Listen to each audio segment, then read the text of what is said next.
Hey everyone, I'm Chaz with Board Game Geek, here with Rob from White Wizard Games. Hey! And we are going to be looking at Sorcerer, which is coming up, and I am really intrigued just from this game's table presence alone. So, Yes. Yeah. Tell me what's going on. So Sorcerer, this is the first big box game we did. This is designed by Peter Schultz, and he's an artist, graphic designer, and game designer. And when I first saw his sort of art and design for the game, I was like, all right, we really need to do a beautiful job with this, with the components for this game, because the art and the world is so beautiful and rich.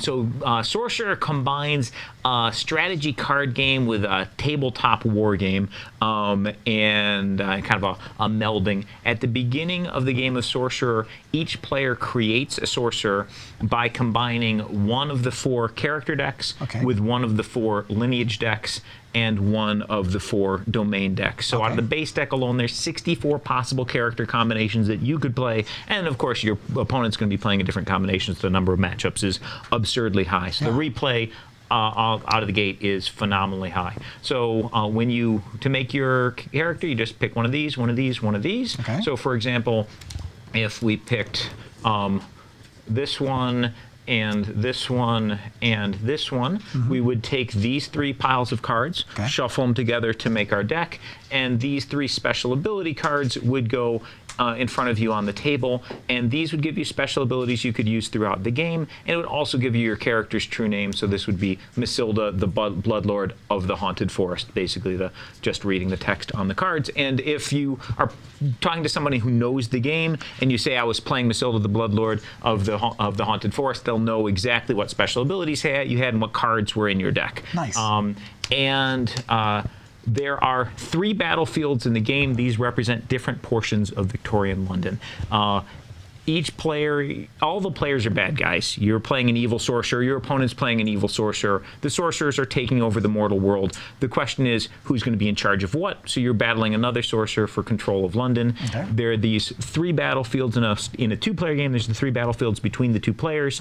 And when you play cards, when you play minions on the table, you're going to be playing them in one of these 3 battlefields.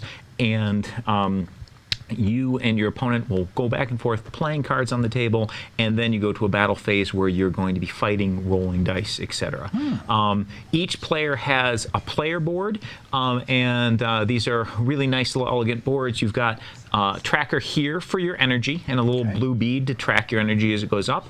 You've got a tracker here for your actions. Bead starts here at the top, and as you take actions, it moves down. You got a spot here where you collect omen tokens during the course of the game, which you can use during the battle phase to re-roll dice. The player who is going first for the round gets the fate counter, which goes here. Your deck of cards which you made at the beginning of the game goes there, and any cards that you discard go there. And you got a nice little cheat sheet in the center here. Very nice. There are 4 different player boards. They have 2 sides. The different artwork on each side, mechanically the same, but if you prefer one art or you like your deck on one side or the other, you can choose which side of that you want to use. And the game, of course, comes with lots of nice tokens and glass beads and such for tracking your stuff. Game is broken up into phases. There's the ready phase where you just are prepping stuff for the turn. Then the major phases are the action phase and the battle phase. One of the cool things about Sorcerer is you never have to wait through a long opponent's turn. You're always about to do something. So in the action phase, you take an action, then your opponent takes an action. You take an action, your opponent takes an action, back and forth.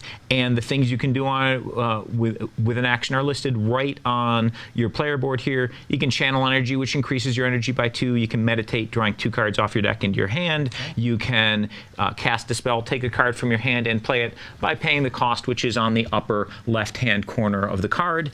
So you just lower the energy. And if it's a minion, you'll play it in one of the 3 battlefields, wherever you want it to be fighting. If it's a sorcery card, you do what it says on it, and it goes to your discard pile. And if it's an attachment card, it just slides onto one of the minions on the battlefield. So it could be one of those 3 types of cards that's playing a spell.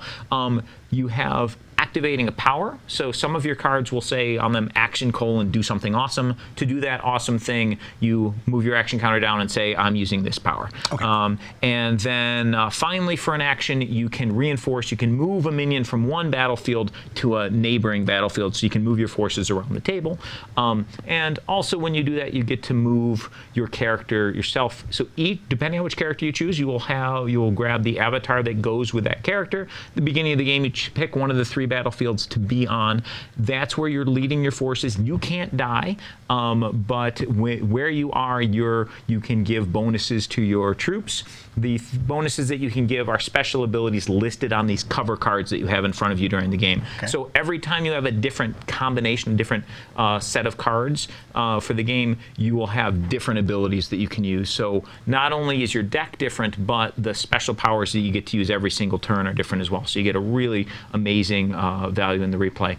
Once you're through with the action phase, you move on to the battle phase, and you do one battlefield at a time. And in each battlefield, you take turns. One of your minions attacks, then one of theirs, one of yours, one of theirs, back and forth again. So you're always about to go. And when you attack, the minions have an offensive value, and you simply roll dice equal to the offensive value of the minion. So if a minion has 4 offense, you'd roll 4 dice. And when you roll the dice, blanks are misses, skulls are hits, stars are critical hits. The attacking player assigns damage for critical hits first, and that damage can go to your opponent's side of the battlefield, or it can go directly on minions with these little damage counters. If a minion ever gets damage counters equal to its defense, it dies. If it dies before it gets to attack, it just doesn't get to attack. So sometimes those critical hits can be really nice, taking out a minion before it gets to swing back at you. And if you can get your opponent's side of the battlefield up to 12 points of damage, then you flip the battlefield over to the ruined side of the city, put a control marker on your side of it. If you can control 2 of the 3 battlefields, you win the game.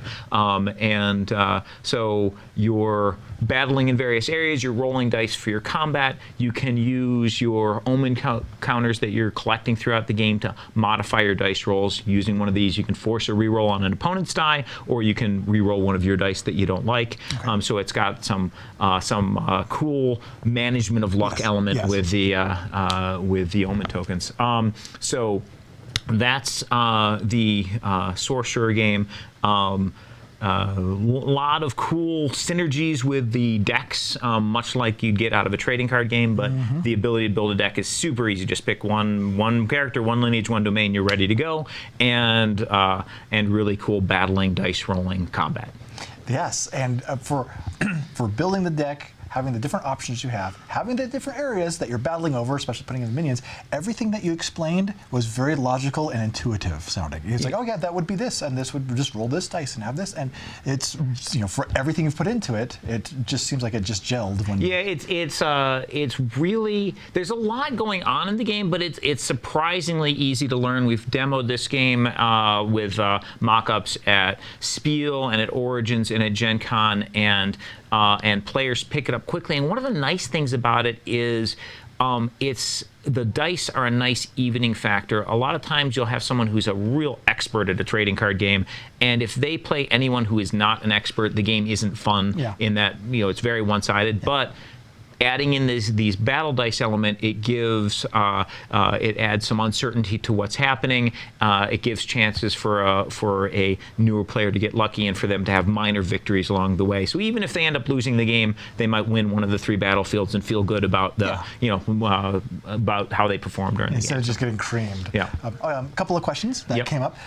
Just to clarify, so you are constructing your deck out of one of the 3 piles, a pile out of each row. Before. So you are pre-constructing your deck. It's not building the deck as you play the game. No, it's not. It's not a deck builder where you build as you play. It is at the beginning of the game. You create your sorcerer by choosing 1 character deck, 1 lineage deck, 1 domain deck. Take those special ability cards, put them in front of you, shuffle the remaining cards together, and put them right here. And that's the deck that you'll be in. That's the deck you're using for that game. Next time you play, of course, you'll be picking different ones, and so the replayability is super high. When you attack with the dice, attacker rolls the dice. Does the defender roll any dice in response? No. So basically, but the defender will be the attacker very shortly. So I attack with a minion in one of my minions in that battlefield. I roll the dice. I can modify my dice roll spending my omen tokens, and then my opponent can modify it. And we keep going back and forth modifying the roll until we both pass. So I modify it, then I pass. If you just say, "Oh, I'm good," I pass, then we apply the damage. If you modify it, I can modify it back and forth until we both pass in a row. And then as soon as that attack is resolved, then the other player gets to attack with one of their minions. They roll the dice and back and forth with the modifications, and then player A attacks again, then player B. So back and forth with minions in that battlefield. Nice. And that keeps it. It sounds like it keeps it nice and snappy. Yeah, you're always about to do something. Do I want to modify that attack roll? Okay, now it's my attack. I'm rolling my attack dice. Do I want to modify any of this? Pass to them. They do it. And so you, as I said, you never have to wait through a long turn. You're always about to. You're always in the action. Always about to be doing something. So you're always thinking about that play you're going to make in just a second. So excellent. Was there anything else about the game that you wanted to cover? So just a couple quick things. Can't really tell in the video, but the components are all super high quality. We got really nice boards, beautiful artwork, linen finish on the cards. The art on the player boards is so rich. It's just wow. And so we went with really great components. Giant full color rule book. Tons of counters. The glass beads are nice and big. Custom dice with engraving. Giant 20 millimeter D8. The box. I don't know if you guys can see this, but the box is really nicely laid out in that you've got a storage well for your avatar standees. Comes with plastic bags for each of your token counter types, so you can keep those in there. Row for the dice. The battlefield boards go on top of this. Then you've got a row here for your cards. This is especially sweet. Basically, it holds it's big enough to hold cards with or without sleeves. Nice. The cards that come in the base game only take up a minor portion of the space, and you use this foam block to keep them snugly in. If you get expansion packs in the future, you just move your foam block over. You've got more room. Comes with card dividers that slide in here and separate out your different card types, so you can very quickly pull out your card types and get things organized. Boards go on top of that. Everything stacks in really nicely, and there's space for everything that's on this table fits in here. Plus, plenty of room for additional expansions as you go. Well, you answered my next question. And expansion. So the base game is coming out in June. It's going to be $49.99, and obviously comes with a ton of stuff, amazing amount of replayability. In August, we have a new character, a new lineage, and a new domain pack coming out. So that will increase your character potential from 64 different characters to 125 different characters as you add in those additional things. And of course, there's room in the box for those. And we'll be coming out with new characters, new lineages, and new domains as time goes on. We also have additional battlefield sets. This is Victorian London. We also have a set of battlefields for Cairo, and those have different special abilities on the battlefields themselves. You can get things like extra dice and those sorts of, and extra player boards if you want to bring it up to a 6-player game. Very nice. And you can play it as a 2-player game. You can play it as a 4-player 2 versus 2 team. You can play it as a 3 or 4-player free-for-all. In that case, instead of the 3 battlefields in the center, you have battlefields between the players, and you have a 4th battlefield for that purpose. And that's got a really cool mechanic in that when a battlefield is won, instead of flipping it over to the destroyed part of the city and putting a control marker on it, instead everything there dies, and the battlefield resets to full strength, and the player who won the battlefield gets a victory point. First player to 3 victory points wins.